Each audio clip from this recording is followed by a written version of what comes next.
Victoria Finch, welcome to the podcast. How are you, my friend? I'm well. Thank you so much for having me. Yeah, I'm actually having you for a second time. So you and I had the pleasure of sitting down and having a conversation, and for whatever reason, the podcast gods deemed that we will have to record another one. So it's an honor to have you back. Your story and the conversation that we had really touched me. And I know that it's something that's going to be tremendously beneficial to this audience, and that's why I felt it massively important that we make sure that we make this happen. So, that said, for those who don't know you, your story, your background, and why you left such an impact on me, tell us a little bit about the childhood that you had that has shaped you into the person you are today. Oh, yes. It's interesting with my childhood as I think back on it, because a lot of times we think to be traumatized or to have low self esteem or to not feel worthy or not enough. We sometimes think that we have to have had a really bad trauma happen to us. Maybe we were raised by um, parents who are not mature. Maybe we lived with narcissists or drug addictions or whatever. And it feels like that really hurts our self-esteem, which it doesn't. My story is a little different. I actually grew up in a loving household, and even though I did, I never felt loved. I was the youngest of 6 children. I felt like I was put on whoever would accept me. No one really wanted to me because I was the baby, and I didn't have anything of my own, like I didn't have a room, I didn't have a crib. Everything I had was handed down to me, and I would go with whoever would take me. And when you have siblings that are 2, 11, 5, 10 years older, they don't wanna be stuck with the baby. And that's when I started feeling unloved and unwanted. When I was about 2 years old, I had an incident where my parents would ask me to get out of their room. And I left their room and I went to my sister's room and they told me to get out. I'm 2 years old. I'm in diapers. I'm barely talking. I had a speech impediment growing up. And I left my sister's room and I went to my brother's room. And when I went to my brother's room, they said the same thing, get out. Imagine being a 2-year-old child not feeling wanted. That was my first moment of feeling unloved and unwanted. My little 2-year-old brain didn't know what to do, so I went and sat by my parents' door, and that little girl sat by her parents' door, feeling unloved, unwanted, and not enough for over 50 years. 5 decades that little girl sat by her parents' door. Mm. Yeah, and that's one of those things where you look at it and it is, and I try to teach this to people constantly. One moment is all it takes to shape your entire life. Even though I'm sure there were other things that happen, being in a house with 6 kids and parents and all the chaos of our lives, like there are other things that certainly transpire, but it's often just that one singular thing that, you look at it, you go 50 years later, here I am, that little girl still sitting by the door. And Yes. I can't help but believe that it must just have affected all elements of your life. Oh, absolutely. Relationships. I slept around a lot. Who wanted me? I wasn't good for anything. I became a people pleaser. I would do anything to the fact to where at starting at age 5, I was molested. And at age 5, being molested by a relative, I wanted to please so badly. I did not know that this was wrong. I didn't know the monster this man truly was. And I had to live with that. I had to live with finding relationships where the men were not committal. Again, who would want me? I became very bossy. Like I felt like I had to control everything because if I didn't control it, then I'm going to be left again sitting by that door.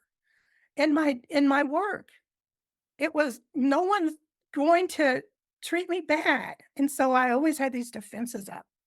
I've got tons of certifications. I was a high achiever. I always felt not enough. All the certifications stuck in drawers, they didn't matter. I'm a master hypnotherapist. I'm a master practitioner of holistic medicine, but none of that meant anything because all that was seeking outside validation. I didn't know how to love myself.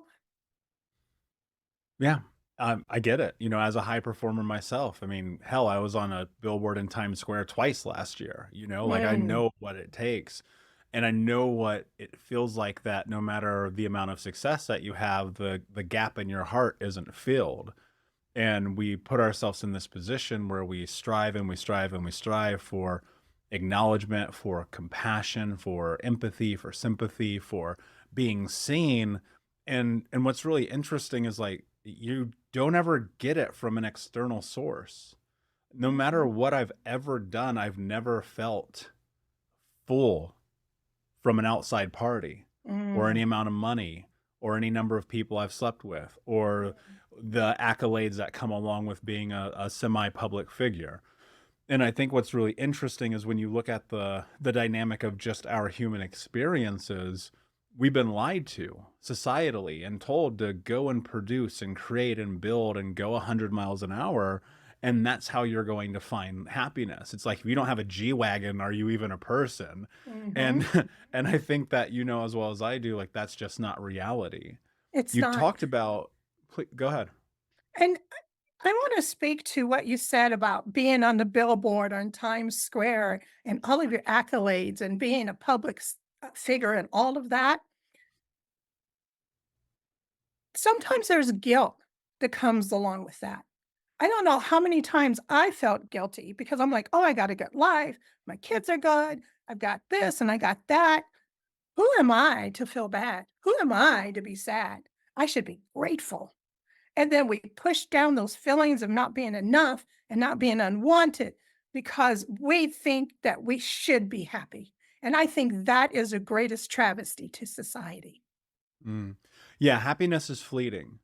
And, it's funny because anytime I've done anything, I like take a step back and 30 seconds later, I'm like, okay. And that is just my nature. I think a lot of people who are high performers and high achievers, they relate to it.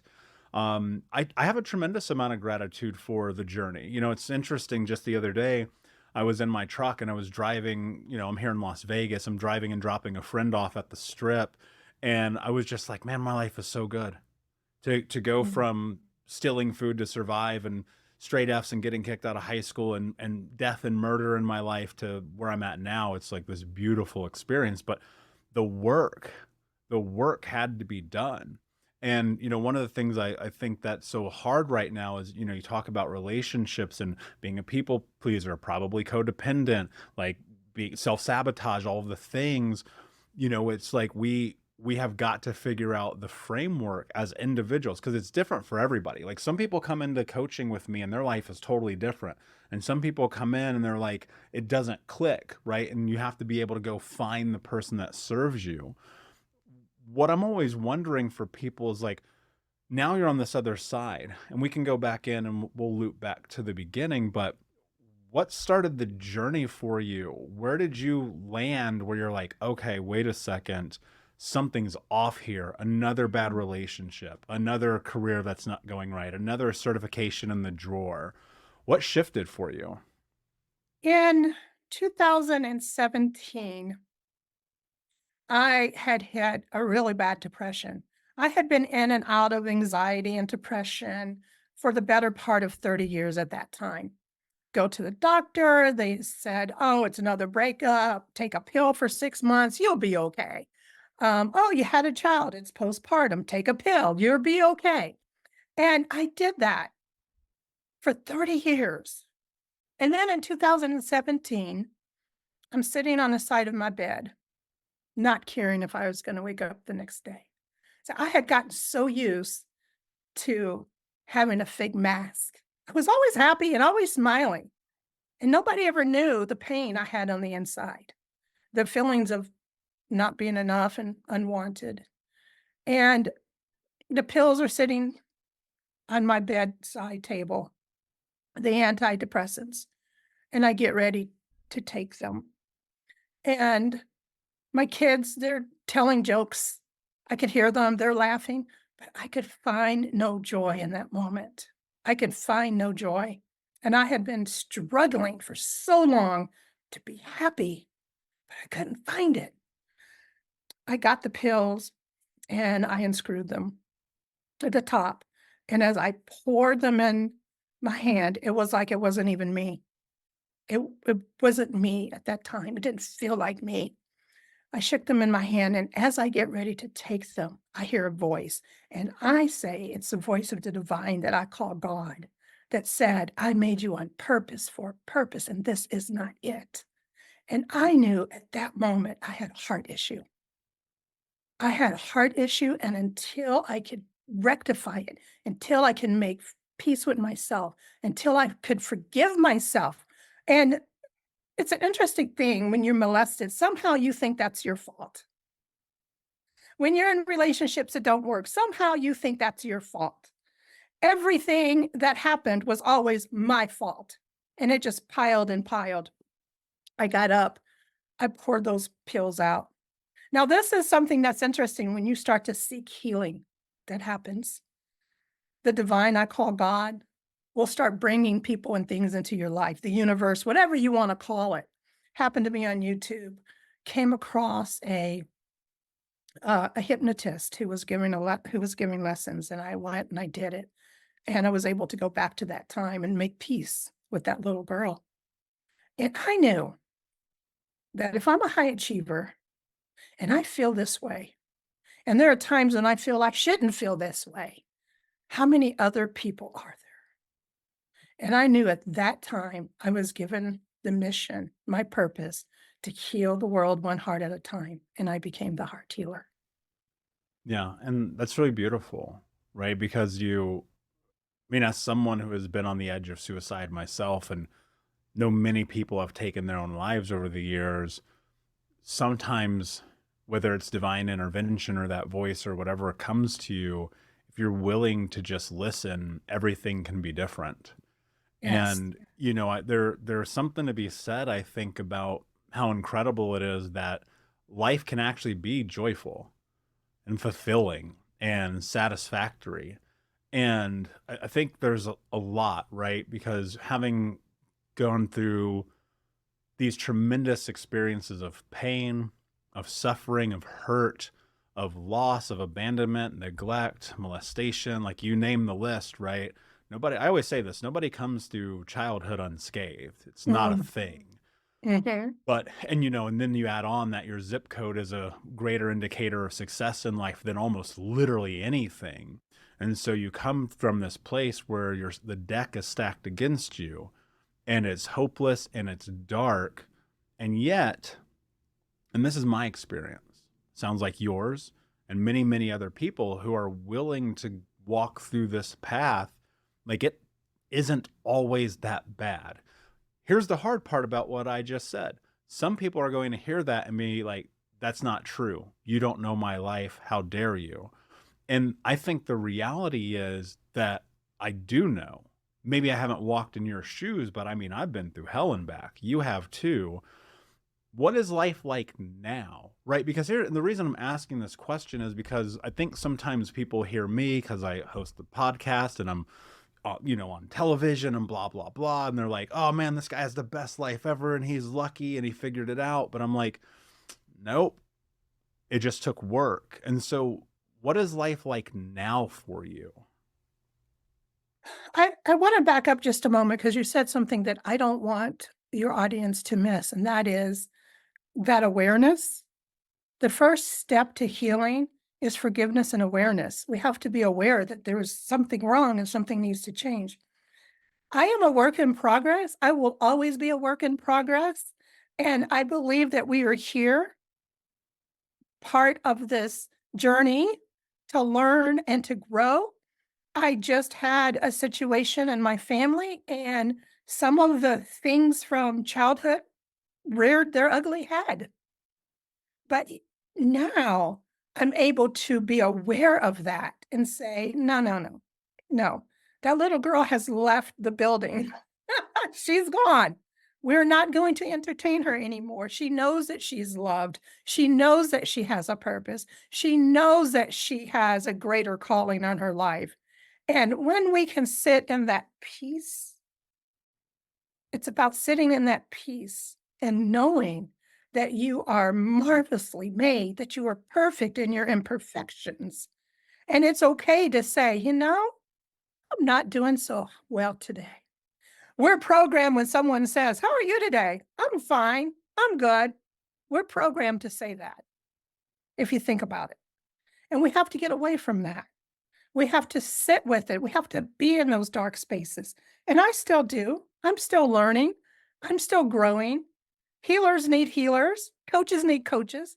I have healers that I can go to and coaches I can go to that help me go through this life. Yeah, and you have to. You said something that I wanna go back into.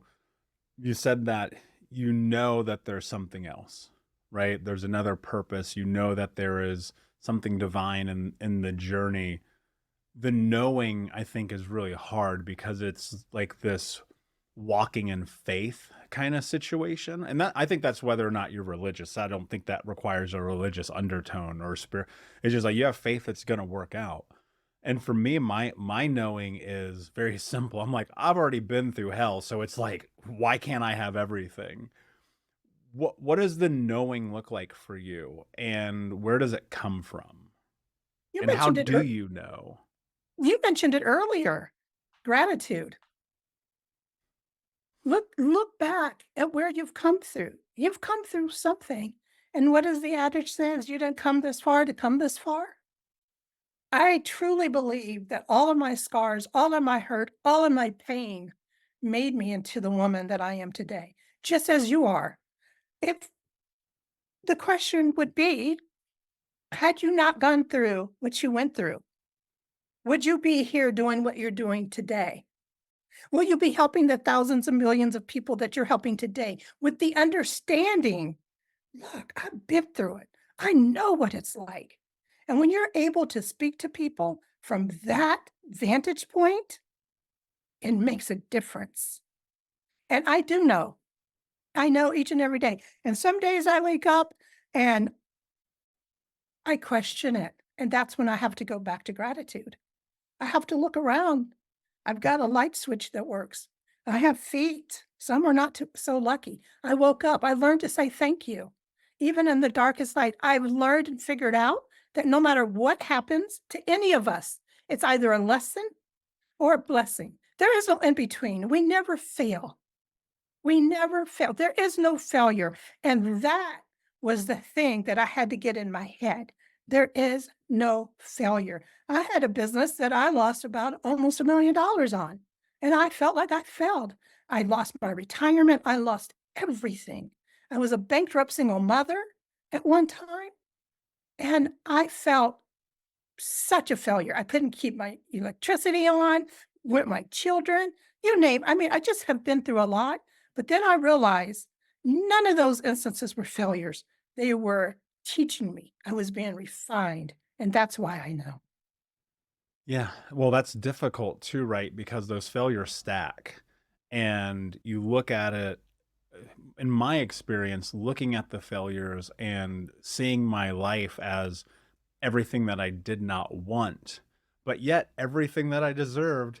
And this is where it gets tricky because people don't want to hear the truth.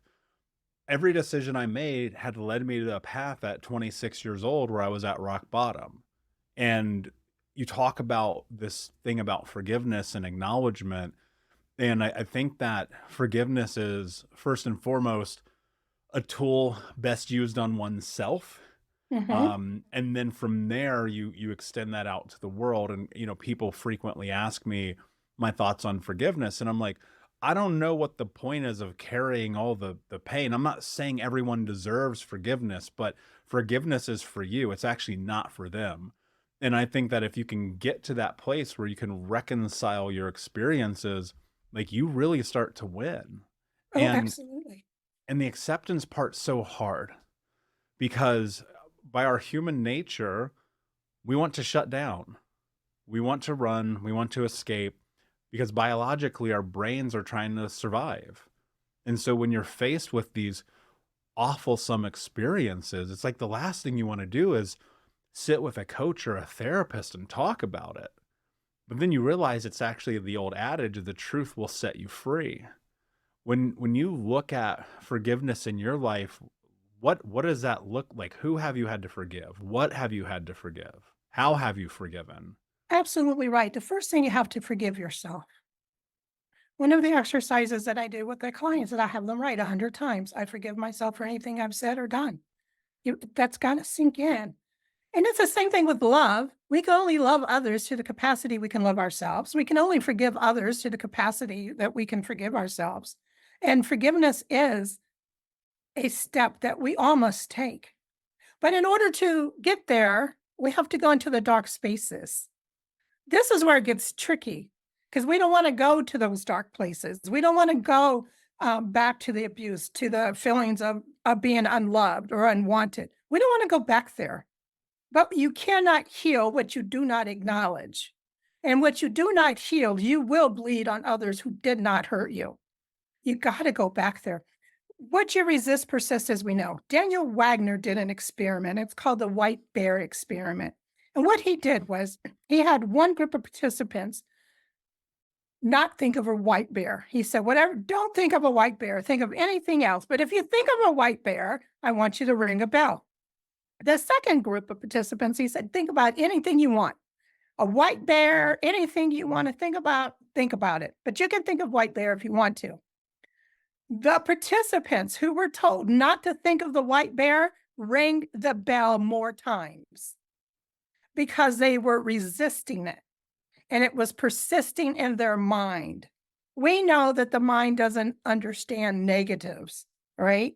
It only understands positive. And it's important that we go to those dark spaces. It's important that we accept them, that we're aware of them, that we forgive ourselves, that we learn to love ourselves. How do you do that? Sometimes you have to get help. You get help. As Les Brown says, you can't read the label if you're in the can, right? You got to have people out there that's going to help you, people who you trust, people who will guide you, people who can be that light. And if you don't believe in yourselves, we often have to borrow someone else's belief in us, but we can do it.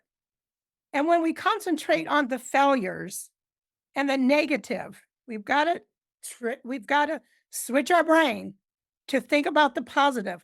When you're cold, if you keep thinking about the cold, you're going to stay cold. But if you start thinking about the heat, the cold will start to dissipate. We must concentrate on solutions and not our problems. Yeah, being solution oriented is everything. And I always think about this. The universe is only going to give you what you ask for. And if you are negative, it is going to give you that. And you hear people all the time, they're just like, this always happens to me. I'm like, because you're inviting it. Mhm. And that's like a weird thing. Like, and look, I'm the same guy who was like, this is woo woo. Like, there's not that long ago, decade or so ago, I'd be like, what are you talking? This is nonsense. I don't believe manifestation is as simple as just a thought. I think it requires tremendous action, but you get opportunity and touches of favor through thought, right? Mhm. And through the actions because it's going to plot you on a course in a direction that you want to go. And if you're always negative, right? Which it's easy. Look, I'm not taking victimhood away from anyone. This is what's so difficult in the journey. Like, you want to be a victim, okay? I'm not taking it from you. It's gonna be a really rest of your life. Yes. It just Yes. is. You've been hurt, I've been hurt, millions of people have been hurt mentally, emotionally, physically, spiritually, sexually, financially. And it's like, okay, the past is over, right? I'm not saying don't work on it. Heal it. I mean, even with the people I coach, one thing I always teach them is don't avoid this. They come to me Mhm. in the darkest moments of their life, and I'm like, good, sit in it, Yes. exist in this because it's truth. And people, what I think about, like, I hate the word triggered, for instance. I think it's a nonsensical word. But what I think about in those moments where you're presented with something that makes you uncomfortable, you now have an opportunity for a growth path. And so it's like, if you are in this place where life is hard and you feel like you can't make it through, you got to sit in that truth and acknowledge like how you got there. And if you play the victim, I promise it's a lot more difficult than being the hero. Because at least when you're the hero, there's opportunity. Yes. When When you're a victim, you're always living in a past. One of the things that I think is important, like you look at your life now, there are a tremendous number of times where you did not win. How do you keep getting up? Because there's somebody listening right now, Victoria, and I know they are, where they're like, I hear what you guys are saying, but it's so hard. What do you say to that person? It is hard. And it's okay that it's hard. Because if you don't acknowledge that it's hard, you will stay in the basement of life. And it just takes one decision to get out, one decision to determine or to say, life has been hard, but it will no longer be hard. Life is going to be what I make it, not what has happened to me. And I had to learn that the hard way. I am a master at sitting in my own stuff. I have a stronger word for that. I had to learn to get out. Again, the awareness. When you say everything bad ever happens to me, ask yourself the question, is that true? Are there times in your life when things did go well? We are trained biologically to look at the negative. That's how we stayed alive. We had to always be on guard for the tiger in the woods. And we're always flight or flight until we make the decision not to be. Well, how do you come to that decision, Victoria? It's different from everyone. Some people just get sick and tired of being sick and tired. Some people will see something that inspires them. Some people will have someone come alongside them and say something or do something. They're like, I didn't think of that. But you have to do it. No one can do it for you. You've got to make a decision that I am not going to concentrate on what didn't go right in my life. I'm going to sit in gratitude and see what did go in right in my life. And one of the exercises that I do is a cheer exercise where we go and we get into that quiet space. And just like I had to go talk to that 2-year-old child with the hypnotherapist, we go to that space and you have a conversation with that little boy or that little girl. Tell them that they're loved. Tell them it wasn't their fault. Go and have that conversation with that 5-year-old you. And then take a moment and have that conversation with that 15, 16, that teenager that got their heart broken, that teenager that was trying to figure out the world and couldn't. What would you say to them? That young adult that's 20 and 21, 22, and now all of a sudden they're realizing that it's time to be adulting. What would you say to them? It's all about taking that time, getting quiet, being still. What would you say? And who is actually saying that? Awareness. When you say, um, life is always bad, if it's going to be bad, it's going to happen to me. Well, who's saying that? Who is saying that? Is that the 7-year-old that got pushed around and bullied on the playground? You got to go back and have those conversations. You do. And they're the hardest ones, because they're the thing that shape us.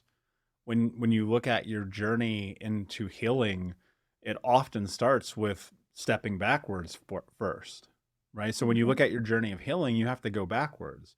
And when you go Yeah. backwards and you look at these experiences when you were 4, 6, 12, 15, 22, 25, 30 even, because like, look, you're going to heal when you're going to heal, and it's a different timeline for everyone. Mhm. But when you look at those experiences and you do it, I think there's two things that you must do. One, you have to be completely, nakedly honest.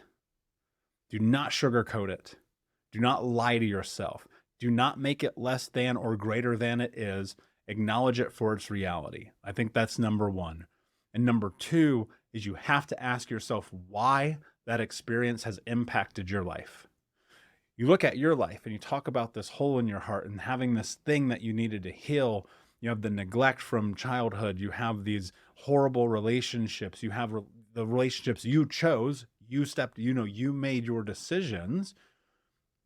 When you look at your life And in those moments, I would have to imagine you were in that victimhood. I don't know how one is not, right? Yeah. And as you measure it and you look back and you see that it wasn't serving you, it gives you the ability to step into what's next. So, what I'm curious about, when you started to heal this space in yourself, how did that impact your relationships with your siblings, with partners, with your children, with business? Like, what actually happened when you were willing to walk through that darkness? When you change, everything around you changes. When you change, I will say it again, everything around you changes. One of the first things we have to realize is that some people can't continue on the journey. Some people, they can't. It could be your family because you've changed. You're different now. They don't know how to take you. They feel like they're losing you. It's not that they don't love you, it's that you're different and they don't understand it and they feel they're losing a part of you. And we have to learn to love people at a distance, and that's a hard lesson. You have to learn to let go. Let go. If it's not serving you, if it's bringing you down, ask yourself the question, why am I here? Why am I doing this? Why do I stay in these toxic relationships? You talk about being brutally honest. You also have to talk about and also consider your part in it. What was your part in it? You I'm not talking about an adult when I was 5 years old that molested me. I'm talking as we start to grow, as we start to learn, what is our part? I attracted these men. That was my part because I felt I wasn't worthy.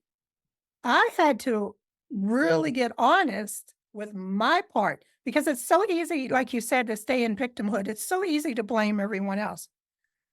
No one can make you do anything. When someone comes to me and they say, "Oh, they made me so angry." How did they get your anger? Did you give it to them? Did you send it to them on UPS? How did they get it? These are the things we have to learn to ask ourselves. And sometimes, quite honestly, we're ill-equipped to do it. I was ill-equipped to ask those questions. Had I not had, for me, it was a voice. For someone else, it might be, like I said, getting sick and tired of being sick and tired. You have to be open to receive.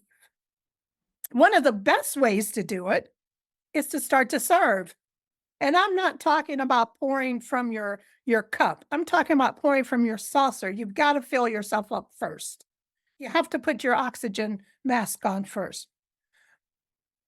It's amazing how when you start to shift, which is what I did, if you remember my story, I realized I had a heart issue, and I realized other people must be feeling the same way. I went into service.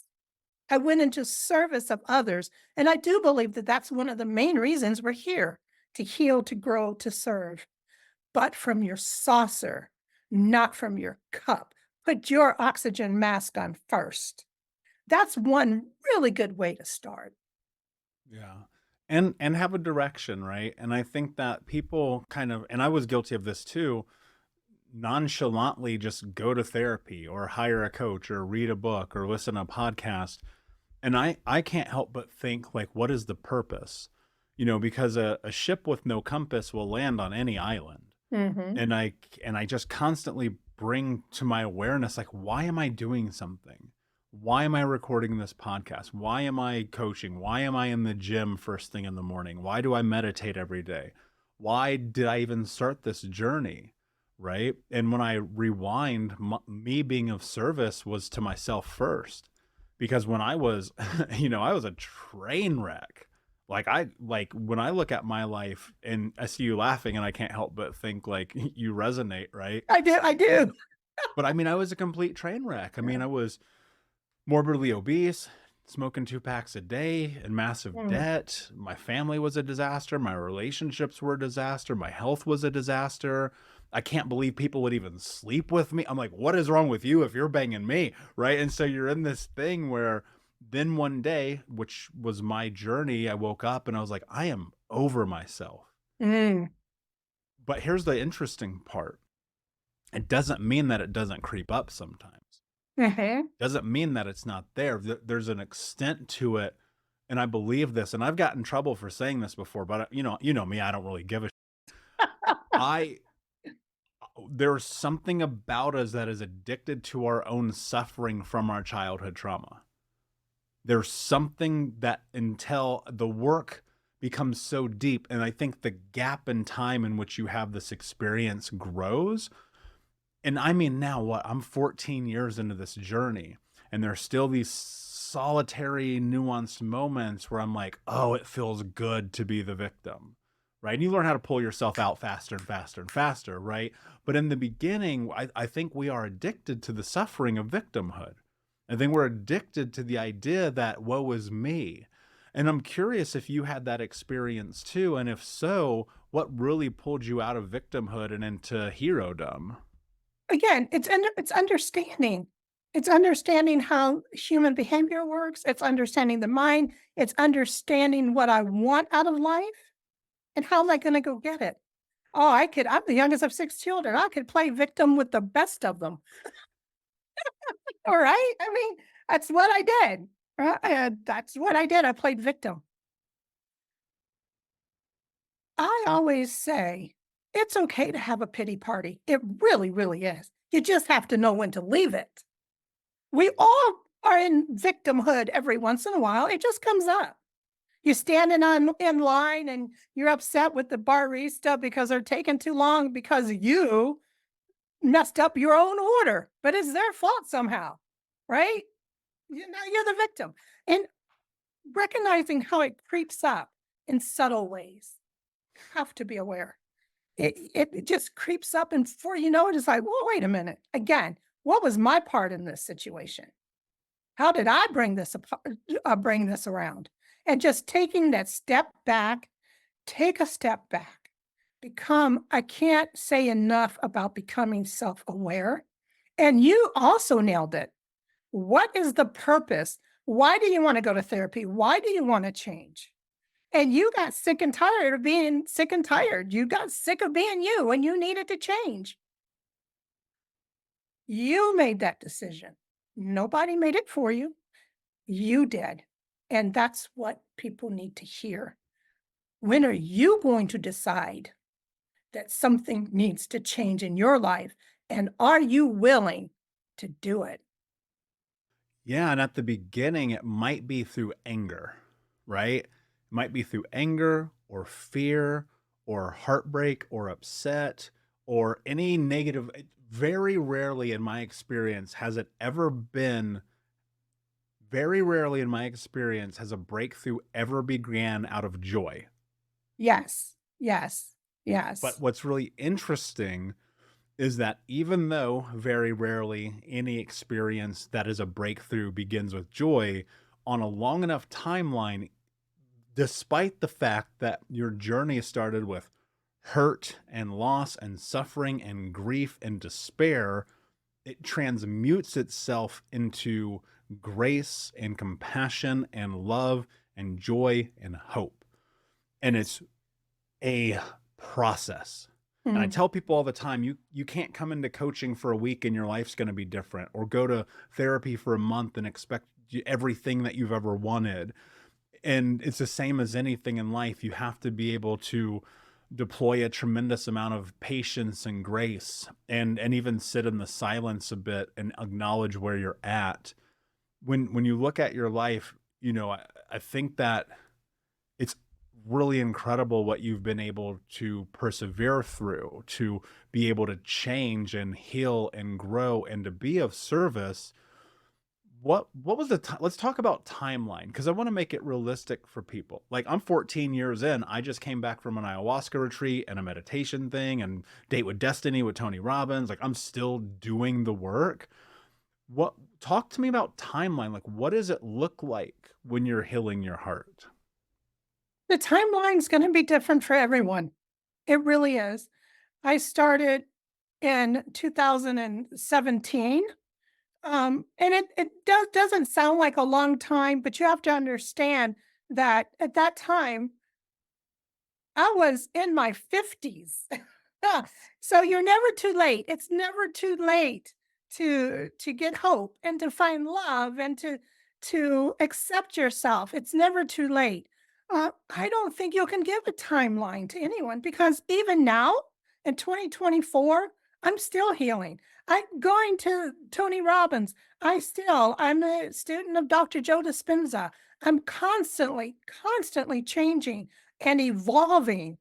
The healing, it never stops. Um, and I mentioned God, and I cannot, it's just who I am. And I was listening to Genesis this morning on Audible. And when I was listening to Genesis, it talked about how Sarah was promised a child. Took her 10 years to have that child. You're 14 hours in and you're still going to events and you're still learning and you're still growing. I'm 62 years old. I'm still learning. I'm still growing. In my mind, it's like Bob Proctor, at least he's the first one I heard ever say it, is that either you're growing or you're dying. There is no in between. Mhm. And Yeah. things come up. I had mentioned earlier, I had an incident with my family member, and some of things came back. And I had to stop myself from reacting the way I used to react. I had to pull myself back, and it's going to happen. And Yeah, it that's where is. self forgiveness comes in at. You have to forgive yourself because you're human. Mhm. Yeah, I tell people all the time, like, don't get it twisted. Just because I post on the internet and I have this podcast and write books, don't think for a second that I don't make mistakes. Don't think for a moment that I don't have these experiences where I have to pull myself up off the ground and be like, dude, what are you doing? Because I am human. And anyone who would proclaim perfection through this journey, run away from them because they are Fast. a liar. And you see those people and they portray this concept that I went and did a static dance once and so I'm healed. And it's like, bro, no, you're not. And I think that and I'm not saying that to be dismissive. Everybody's journey is different, but through truth comes salvation and freedom. And I will sit here and share every bit of vulnerability and truth if I believe that it helps move the journey forward for myself and for other people. And more so, the reason I have the podcast, and it's very selfish, which I've shared many times, because I want to learn from people like you who have done things, who have changed their lives, who in one little sentence could change a narrative that I have about something. And I think people will often in times take this in passing and not take it seriously enough. And it's like there's gold. How many hours of education are you saving me right now? To Mm. learn to love myself, to be more compassionate, to forgive, to explore a different journey. And so I'm wondering when you look at it and you have these mentors, some alive and some dead, because I do want to make this practical for people. Like, how do you apply the takeaways to your life? Yes. Journaling. Journaling is so important. Get it out of your head, get it on paper, pay attention, journal, write it down. Someone gives you an idea. I have a pad by my bed. First thing in the morning or at night, we start going into alpha brainwave patterns. As we start going into alpha, that's considered our learning. As a hypnotist, we put people we in trance. We're in beta right now because we're active, we're talking to each other. Right before bed, your melatonin starts to come in and you start to relax. That's when you're most susceptible to learning and figuring things out. And that's when you get a lot of those aha moments, right? And write them down. That's practical. Write them down and go back and look at them. And then from there, we'll go into theta. That's deep trance. That's where we do a lot of our deep work. And then delta is when we're asleep. That's restorative. In the mornings, when you start waking up, serotonin starts to kick in. So if you think Mel puts you to sleep, Sarah wakes you up. Serotonin. So right when you first wake up, you're still in that alpha state. Journal, write, and it'll be amazing. You may not even know what you wrote, but write it. And then stand in gratitude and keep listening because what you put in, you're going to be putting out. It's important that you listen Do your affirmations, which I say affirmations, and Noah St. John did a book called Affirmations, because I can tell you affirmations barely work on people because it stops at Mhm. the brainstem. If you say, I'm beautiful, I'm great, I'm excited, life is good, and you don't believe it, you can say that 1,000 times and it's not gonna work. An affirmation feels a little different. It's like, how am I so beautiful? How am I so smart? How am I so abundant in life? It just has a different, um, it just has a different feel to it, a different energy, because your brain is designed to answer any questions you give it. So give it positive. Ask the right questions of yourself. So that's another thing you could do very practically. And keep learning, keep watching podcasts like you, read books that you write, your books, other people that you admire. Les Brown is one of my mentors. I'm always listening to what he has to say. I'm always his books. Find something that resonates with you because we're all different. And then do the work. Don't go to the and don't spend thousands of dollars. I've had to tell my clients, do not spend another dollar or dime on a coach, on a guru, on an event, unless you are prepared to take action. Take your notes, read over them, and if you can think of one thing that you can implement, a little bit later, think of one more thing you can implement. See, what we try to do is we try to eat the whole elephant. Eat it one bite at a time. Mm. Yeah, that's spot on, and I agree with all of that, and a lot of it is making meaning, is looking at the experience of the life that you're in and understanding not only how you got there, but why you are there and how it serves you. And if you can get to the place where I think there's 3 things that you really have to do to effectively create change in your life. I think number 1 is you have to be honest. Number 2 is you have to actually show up, and number 3 is you have to execute. Yes. And people are really good at one or the other and miss the last. And it's like it's a triad. And in order for it to really effectively work, you've got to do all 3. You've got to be honest, you have to show up.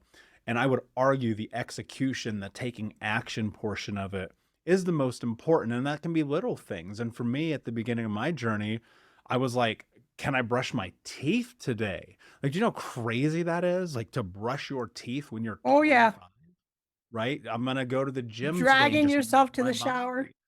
Yeah, whatever it is. And it's like, but that builds you up. And I always think about this like when you're at your most depressed, you're most anxious, you're most lost, you're not doing anything. I guarantee I will look at you, show me your calendar, and I will show you your life.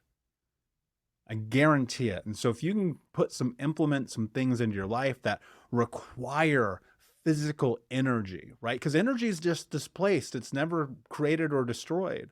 And that energy that you're not using, you're actually using it. It's just being displaced into your couch or into your bed or into someone else's bed for the 100th time this year, right? And Mhm. so it's like, can you take that energy and apply it and bring it into your life to create and often force change? As you think about what's next for you and as you continue to be of service, what are some of the changes that have carried the most weight in your life? The changes that because you were honest and you showed up and you executed, what were some of the changes that have actually made you who you are today? I would say definitely better relationships. One thing we have to be cautious of in our lives as we're growing and changing is who's around us. Who are we with? Who are we hanging out with? What are they saying to us? Are they uplifting us or are they bringing us down? I have much better relationships. And this is something I don't share often, but you asked. I talked about our brainwave patterns and being in the beta. One thing that I noticed was I couldn't feel my heartbeat. And let me explain that. I was so anxious all the time. I was so reactive. I could not sit back, even in a conversation like this, and let you speak without trying to interject and trying to talk over you because I had to be heard. And when I was like that, my heart just always raced. I could always feel it racing. And what I realized once I was able to calm down and live in the state that I now live in, I don't feel that anymore. My cholesterol went down, my A1C went down, my blood pressure went down. So my health just improved without exercising, without dieting, just because I was able to reach a calmer space in my life. So that changed. That was one of the first things that I noticed. Um, I didn't speak as loud either. I stopped saying I'm sorry all the time. I was always, I'm sorry, I didn't mean it. I stopped apologizing for things I didn't have to apologize for. Mm. And I didn't even notice that. And then people would start to say, "You're different. What's changed about you?" And they might try to think it's something physical. And maybe it was because I lost weight because I started to care about myself a little more. Uh, and those are the early changes that I had that I could feel physically, mentally. And just, I wanted to serve. I knew that I could find salvation and self love, self forgiveness, and service of others. Mm. That's powerful. And that's why I wanted you here to share your journey, share your story. I think it's very admirable. It's very powerful. It goes to show you that it doesn't matter where you are in terms of your timeline on this journey. When you decide to heal, you can. Even if you suffered neglect and abuse and loss and bad relationships and financial disaster and who else knows whatever happened in the course of your journey, like you can still have something different. And I think about this every day, like a lost man in the desert, if he has hope, he has everything. And Mm, I think that's what life is just you got to have a little hope. You got to have yes, some hope, a bit of yes. effort, and a lot of trust in knowing that it'll work out. Before I ask you my last question, my friend, tell everyone where they can find you, learn more, and get their heart healed if they so see fit. Yes, you can find me online at Just Ask Victoria. If you'd like to reach out directly, you can reach out directly at Victoria at justaskvictoria.com. That's also my website. My Instagram is just ask Victoria underscore TikTok. So just ask Victoria is an Amazing. easy And way of to course, find me. brilliant. And of course, guys, go to thinkunbrokenpodcast.com. We will put those links and more in the show notes. My last question for you, my friend, for the second time. What does it mean to you to be unbroken? Oh, I love that question when you ask that question. It means peace. I had to learn to become peace, love, and joy. So to be unbroken means I am not perfect. I don't expect myself to be perfect, but I am at peace with my past and with myself. And I want everyone to know that I see you, you matter, and you are enough. That's what it means to be unbroken. Beautifully said. Enoughness is everything. I hope that everyone can learn that there's nothing in the world that will ever make them love themselves more than loving themselves. Victoria, my friend, thank you for being here. Unbroken Nation, thank you for listening. Please check us out on Apple Podcast and leave a review. Check us out at Michael Unbroken on all the social media platforms. Think Unbroken Podcast for more information. And until next time, my friends, be unbroken. I'll see you.